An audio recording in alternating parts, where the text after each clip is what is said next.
Kalimat hadis terakhir di Al-Bukhari, nomor hadis 1477, tadi yang sudah antum tuliskan.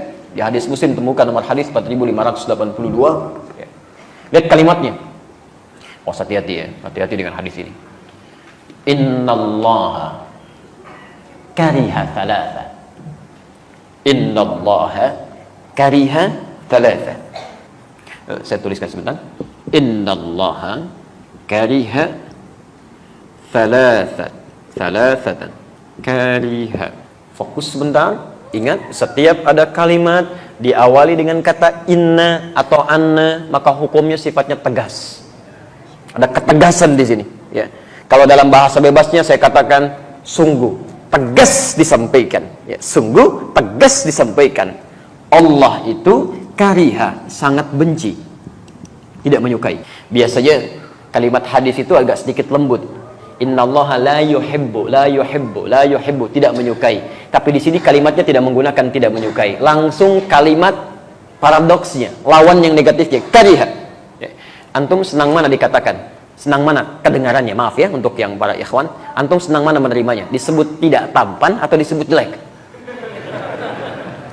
Saya ulang, senang mana? Disebut tidak tampan atau disebut jelek? Masya Allah. Baik, alhamdulillah. Dua-duanya tidak menyenangkan ya. Tapi kalimat pertama kan lebih sopan.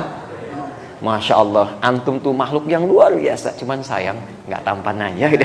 Masya Allah. Yang kedua, antum jelek amat sih. Si amat aja nggak jelek, misal gitu ya. Nah, itu kan nggak menyenangkan kalimat kedua ya. Ada nuansa yang tidak nyaman. Di sini, kalau kalimatnya menggunakan kalimat langsung, la yuhibbu, tidak menyukai. Tidak menyukai itu kan artinya benci. Tidak suka. Tapi kalimatnya tidak menggunakan kata la yuhibbu, tapi langsung menggunakan lawannya, kariha. Ini menunjukkan bahwa peristiwa yang akan disebutkan ini sangat tidak disukai oleh Allah. Ya. Jelas? Thalatha, ada 3. Awas jangan sampai antum terjebak satu di antara 3 ini. Ini berbahaya. Nomor satunya, qila wa qala. Qila wa qala. Ini kalimat ungkapan dalam bahasa Arab. Kalimat ungkapan. Qila wa qala itu, kalau sekarang dibuat peribahasa bahasa Indonesia, kabar burung yang tidak jelas. Katanya gitu. Ya. Nyaknya itu nggak tahu kemana. Ya. Ustaz, katanya kemarin nggak datang. Kata siapa? Ya katanya. Nyaknya siapa di situ? Itu nggak disukai. Karena menunjukkan pada sesuatu yang belum jelas. Ini langsung bertentangan dengan ayat Quran sekaligus. Quran surah 17 ayat 36. Ya, lihat kalimatnya. Wala taqfu ma laysa laka bihi 'ilmun. Innas sam'a wal basara wal fuada kullu ulaika kana 'anhu mas'ula. Perhatikan kalimatnya. Ini bahayanya, jangankan yang menyampaikan, ikut-ikut orang ini saja nggak boleh. Lihat kata Quran. Jangan pernah Anda ikuti sesuatu atau bahkan ajakan yang belum jelas kemana arahnya, bahkan sumbernya. Awas, hati-hati, jangan pernah diikuti. Walaupun dalam kalimat sederhana ya, misal, ikut yuk. Kemana? Pokoknya ikut aja deh, nanti lihat. Itu kalau adab Quran nggak boleh diikuti. Nggak boleh. Nggak usah pakai nggak boleh. Jangan diikuti. Kenapa? Karena antum belum bisa memastikan antum dibawa kemana. Bagaimana kalau diajak ke tempat bermaksiat? Ke tempat yang tidak disukai oleh Allah Subhanahu wa ta'ala. Ya. Ketika antum terjebak dalam kesalahan, menyalahi aturan Allah, berbuat fasik bahkan di situ, maka lihat kalimat ayatnya. Innas sam'a wal basara wal fuada. Telinga kamu akan ditanya, mata kamu akan ditanya, bahkan pikiran kita akan ditanya. Kalau kalimat bebasnya, akal kamu dikemanakan sampai kamu nggak tanya dulu. Telinga kamu dikemanakan sampai nggak dengar dulu perkataan dia. Mata kamu dikemanakan sampai nggak lihat dulu informasinya. Jelas di sini? Baik, maka yang pertama, Allah sangat tidak menyukai, sangat membenci hal-hal yang tidak jelas sifatnya. Qila wa qala. Kata si fulan, kata ini, kata itu, tapi tidak jelas dari mana sumbernya. Jelas di sini? Apalagi dibawa dalam nuansa agama, itu nggak boleh. Ya, nuansa syariat itu ditinggalkan. Ya. Oke, 2, idha'atul mali. Idha'atul mali. Boros, menyia-nyiakan harta. Idha'atul mali. Idha'atul mali, atau di sininya idha'atul mali, ya. Menyia-nyiakan harta. Insyaallah. Orang ingin mendapatkan setengah roti, rebutan dengan 16 orang itu. Ya, di Aleppo pengen dapat susu sampai ya Allah, jalan mungut-mungut di tempat sampah gitu kan. Bayinya sampai kurus kering untuk mencari-cari itu. Antum kok dibuang-buang? Ya kan? Nasi itu kan berapa banyak yang terbuang itu dari makan itu. Dari rotinya, dari minumannya, tidak sedikit diantara sebagian orang-orang meminum aqua gelas cuma setengahnya, sebagiannya kemudian disimpan dibuang. Sementara orang-orang Palestina untuk mendapatkan minuman yang benar-benar bersih saja, itu mesti berjuang membebaskan dulu sumber minuman dari racun yang sudah diracun itu. Itu tidak mudah. Maka jangan disia-siakan. Termasuk idha'atul mali itu dari kata dhiya sifatnya. Bukan hanya menghilangkan esensinya, tapi menghilangkan nilai pahalanya. Awas, termasuk idha'atul mali itu menggunakan harta tidak pada tempat yang diridhoi oleh Allah Subhanahu wa taala. Misal, mohon maaf ya, tolong baca ini dengan baik ya. Baca ini dengan baik. Aturan Qur'annya, setiap Allah tambahkan harta kepada kita, itu adalah peluang lain bagi kita untuk meningkatkan ibadah lewat harta itu. Karena mungkin peluang ibadah lewat sisi yang lain sudah kurang mampu kita tunaikan. Jelas ya? Ada orang sudah bisa puasa, bahkan Masya Allah, Seninnya sudah jalan. Tapi jangan dulu senang, karena yang lain sudah tambah dengan Kamisnya. Ada yang sudah puasa Senin Kamis, Alhamdulillah, jangan dulu bangga. Orang lain sudah Ayyamul Bid. Ada yang sudah Ayyamul Bid, jangan dulu merasa gembira. Orang lain sudah puasa Daud. Hari ini puasa, besok tidak. Karena semakin banyak yang dikurangi, barangkali, Masya Allah dengan tenaganya dia puasa. Antum tidak bisa menyaingi itu. Karena ada ketidakmampuan. Allah berikan sumber yang lain. Gak usah nekat. Emang dia aja yang bisa Daud, besok saya Sulaiman. Gak bisa. Cuman sampai Daud aja, selesai di situ. Antum Daud aja susah, apalagi mau mencari yang lain. Maka dari situ Allah berikan kemudian tambahan lewat yang lain supaya antum maksimalkan ibadah di situ. Apa diantaranya? Harta. Karena itulah ketika Allah titipkan harta, turun kaidahnya. Antum baca betul, pahami titipan Allah yang maksimal pada diri antum itu apa. Quran surah misalnya ke-28 Al-Qasas ayat 77 itu. Ya, sampai dengan 79-nya. Jelas ketentuan harta itu. Wabtaghi fi ma ataqallahu daral akhirah wa la tansa nasibaka minad dunya. Perhatikan kaidahnya. Setiap kami tambahkan keluasan harta benda, kata Allah gunakan itu untuk mencari peluang terbaik mendapatkan tempat di akhirat. Dengan kata lain, gunakan untuk ibadah, untuk mendapatkan kemuliaan akhirat. Karena mungkin kamu belum terbiasa bangun malam sambil berlama-lama, hafal Quran belum didapatkan, Masya Allah, puasa belum dijalani dengan konsisten yang sunnahnya. Nih, tambah dengan ini. Kalau orang baca, kamu belum mampu baca dengan maksimal, minimal sedekah dengan hartamu ini, belikan mushafnya, simpan di masjid. Satu huruf yang dibacakan, kamu dapat bagian 10 kebaikannya. Masya Allah, itu yang kita ambil. Bukan dijadikan bahan untuk kesombongan diri. Kalau cuma sombong, yang dulu sudah ada, namanya korun. Hartanya lebih banyak dibandingkan antum. Jangankan hartanya, kuncinya aja kalau dibawa-bawa, itu dibawa orang-orang di belakangnya. Kalau jalan kemana-mana, Pak, maaf ya, saya sering ulang kisah ini.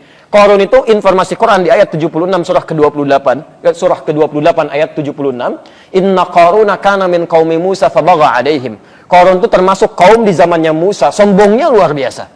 Ya, sombong dengan hartanya, bagha itu sombong dengan harta. Kalau sombong dengan kedudukan disebut togo. Fir'aun disebut togo, Qarun disebut bagha, sombong dengan harta.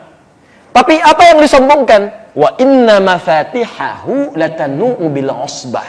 Dan sungguh kunci-kunci berangkasnya saja, itu kalau diangkat orang-orang terkuat di zamannya, masih belum keangkat, Pak. Baru kuncinya aja. Kuncinya. Antum kalau punya kunci berangkas satu aja, antum tampilkan begini, dipublikasikan atau antum sembunyikan? Pasti disembunyikan, nggak ada kisahnya orang punya baru satu berangkas, kuncinya dipoto, ceklik, berangkas saya yang terbaru. Ya itu cari masalah. Itu baru satu, Korun tidak. Nih saya banyak nih, kalau mau ambil aja. Ini aja ngangkatnya nggak kuat. Kemana-mana kunci, kaya, sombong, Pak. Jadi kalau ada orang kaya sekarang sombong, Bu, itu ketinggalan. Dan keterlaluan karena dia tidak sekaya Korun. Dan Korun hancur juga gitu. Makanya turun ayat tadi. Itu saya tambahkan kata Allah, bukan untuk disia-siakan. Ngapain sombong? Karena nggak akan dibawa pulang. Gunakan untuk peluang beramal. Ada baju baru, pakai dulu untuk beramal. Pakai untuk sholat dulu, kan? Ada alas kaki baru, gunakan untuk ibadah. Sehingga ketika Allah ambil, maaf, kalau Allah titipkan kepada kita sandal, hakikatnya sandal itu punya siapa? Sudah, kita cuma dititipin aja. Mumpung masih dititipkan, gunakan dengan baik sebelum itu diambil lagi. Saya ulangi, sandal punya siapa? Kalau ada hilang, jangan marah. Tugas antum mencari, ikhtiar, bukan marah. Awas, bukan marah. Yang punya siapa? Sudah. Kalau yang punya sudah mau ngambil, tinggal di mana kemudian dia dititipkan. Mungkin gantian. Ya, antum ikhtiar aja cari. Kalau sudah tidak didapatkan, mungkin Allah mengganti, dititipkan kepada yang lain. Tapi hati-hati kalau ngambilnya dengan cara yang tidak salah, ada sesuatu yang mungkin yang haram yang akan diambil dari antum. Karena rezeki pencuri itu rezeki yang haram. Ya. Tapi poinnya adalah bukan itu. Poinnya, mumpung masih dititipkan, gunakan pada yang baik. Kalau sudah nggak ada, antum nggak punya peluang lagi. Itu yang dimaksimalkan. Ya, kendaraan segalanya, sehingga hisabnya gampang. Pakai baju pertama kali, gunakan untuk sholat. Begitu dihisab, hei fulan, dari mana harta yang kamu dapatkan? Engkau maha tahu ya Allah, hamba dapatkan dengan cara yang halal. Keringatnya bagi dia, menjadi saksi semuanya. Allahu Akbar. Kemana engkau pertama kali gunakan? Ya Allah, bajunya bicara untuk sholat. Enak hisabnya. Ya. Antum punya baju baru digunakan untuk apa? Masya Allah. Antum undangan, sekali belum tentu dalam setahun sekali, antum pakai baju luar biasa. Nggak ada yang kayak Allah ngundang 5 kali dalam sehari. La haula wala quwata illa billah. Begitu ditanya, dari mana kamu dapatkan harta yang paling halal ya Allah? Engkau menjadi saksi dalam semua perjuangan hamba. Kemana kami gunakan? Undangan ya Allah. Oh, jawab apa? Ya. Ini idha'atul mal. Ya, tolong dicek ya. Yang harus malu adalah, ada orang Pak, maaf ya, sepeda aja nggak ketitipin. Tapi kakinya digunakan untuk melangkah ke masjid. Jaraknya luar biasa. Ada yang 500 meter, ada yang sampai 2-3 kilo, masih jalan ke masjid. Antum tetangga masjid, sepedanya ada, motornya ada. Masih ada alasan hujan, kasih payung. Ada alasan lagi, kasih mobil. Masya Allah, ada semuanya. Belum mau ke masjid juga, antum mesti dikasih apa lagi supaya mau ke masjid? Coba cek lagi. Imam Hasan al-Basri, antum jangan kira semua amal antum itu bisa diterima oleh Allah. Imam Hasan al-Basri, kenal Hasan al-Basri? Alhamdulillah. Alhamdulillah. Kita syukurilah, kalau kenal saya pulang. Kalau antum gak jelas siapa gitu kan. Baik, Hasan al-Basri itu dikisahkan dalam kitab namanya Al-Hikayat wal Muhimmat. Itu Masya Allah. Beliau pernah tidur kemudian bermimpi mendengar suara. Ini nyata, beliau kisahkan sendiri. Mendengar suara yang memanggil beliau. Ya, hei ya Abdullah, kurang lebih demikian lima makna. Menurut kamu amalan apa yang paling diterima oleh Allah? Beliau katakan amalan saya yang beliau kira itu yang paling ikhlas. Saya pernah kerjakan ini. Kemudian mendengar suara itu tidak diterima oleh Allah. Tidak diterima oleh Allah. Yang diterima oleh Allah, perhatikan, yang diterima oleh Allah ketika engkau bersedekah pada seekor lalat. Saat engkau menulis itu, jadi beliau pernah menulis, tiba-tiba lalat hinggap di penanya. Itu oleh beliau, oleh Hasan al-Basri rahimahullahu ta'ala, didiamkan penanya untuk memberikan kesempatan pada lalat untuk mengambil rezekinya di pena itu. Tidak digerakkan supaya lalatnya tidak lari. Ketika didiamkan itulah beliau anggap itu amalan yang biasa-biasa saja. Ternyata dalam pandangan Allah betapa besar itu. Rahmat Allah diturunkan dalam kalimat itu. Jadi kita tidak tahu teman-teman sekalian, di mana amalan kita yang sudah kita anggap diterima oleh Allah itu. Menurut Allah amalan terkhusyuk kita belum tentu itu dapat penerimaan yang baik. Karena itu antum mesti berlomba. Begitu dapat titipan, gunakan yang baik, gunakan yang baik, gunakan yang baik. Jelas sampai sini? Baik. Yang ketiga, kathratus su'al. Kathratus su'al. Banyak bertanya, banyak bertanya, menanyakan pada sesuatu yang sudah jelas keterangannya. Kathratus su'al. Dan ini bisa menimbulkan masalah. Seperti umatnya Nabi Musa alaihissalam. Ya. Kalimatnya jelas, sembelih sapi, gak usah nanya, sapi banyak, malah ditanya. Sapi yang bagaimana ya? Warnanya apa? Warnanya kuning. Nyari lagi yang agak susah, nyari ke kuning-kuningan, safra gitu kan? Ya, setelah jelas, kuning yang mana ya? Kan kuning agak banyak. Cari itu yang tidak ada cacatnya, gak pernah dipakai membajak sawah, mulus, halus, tidak ada cacatnya. Carinya lebih susah lagi. Makanya kalau ada sesuatu yang sudah jelas kemudian disampaikan, jangan banyak dipertanyakan supaya tidak sulit memahaminya. Nah, beli sabun ya, clear. Sabun apa saja, selesai. Sabun apa Pak? Lifebuoy. Jadi terbatasi. Yang dicari halus Lifebuoy. Di mana Pak? Indomaret ya. Terbatasi lagi, nyarinya masih di Indomaret. Indomaret yang mana Pak? Kan ada 3. Yang paling jauh di ujung ya. Hati-hati. Kan pelayannya di situ ada yang laki-laki, perempuan. Yang mana Pak? Yang laki-laki. Awas. Begitu nyampe sana, balik lagi. Kok kamu nggak beli sabun? Pak, pelayan yang laki-laki nggak ada Pak. Ada yang perempuan. Padahal perintah awalnya gampang, cari sabun, selesai. Dan antum awas, kalau orang tua meminta anaknya membeli sesuatu, anaknya belikan karena kalimatnya umum sifatnya, antum nggak boleh protes. Nggak boleh protes. Ya, nak beli shampoo ya, dibelikan oleh anaknya, datang dengan shampoo clear misalnya. Antum pengennya zinc, kok beli yang clear? Kan papa bilangnya shampoo. Selesai sampai sini. Ya, jelas ya? Jadi kalau ada sesuatu yang sudah terang, sudah jelas, jangan banyak dipertanyakan sehingga mendapatkan kesulitan-kesulitan dalam prakteknya. Nah, kesimpulannya di sini, jika ada berita yang menyebar dalam hal yang tidak baik, pertama pastikan dulu sumbernya. Jangan menebarkan sesuatu yang bisa melahirkan dosa. Hindari kesimpulan yang tidak tepat. Yang kedua, pastikan sumbernya baik. Yang ketiga, mohon maaf, jangan cepat disebarluaskan sebelum nyata maslahat atau madaratnya. Dan sekalipun Anda telah jelas mengetahui dari mana sumbernya, itu pun tidak harus kemudian Anda sebarkan lagi pada orang lain jikalau tidak ada manfaat yang bisa hadir dalam kehidupan bermasyarakat kita. Jelas di sini? Ya. Jadi tidak setiap yang sudah kelihatan jelas sumbernya langsung Anda ekspos, tidak begitu. Ini ada manfaatnya enggak? Kalau nggak ada manfaatnya, tinggalkan. Kalau ada manfaatnya, sebarkan. Dan itu yang bisa menghadirkan pahala untuk kehidupan kita.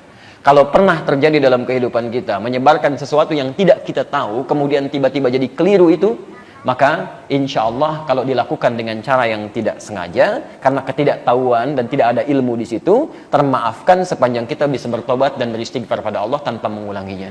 Ketentuannya ada di Quran surah ke-33 ayat yang kelima itu.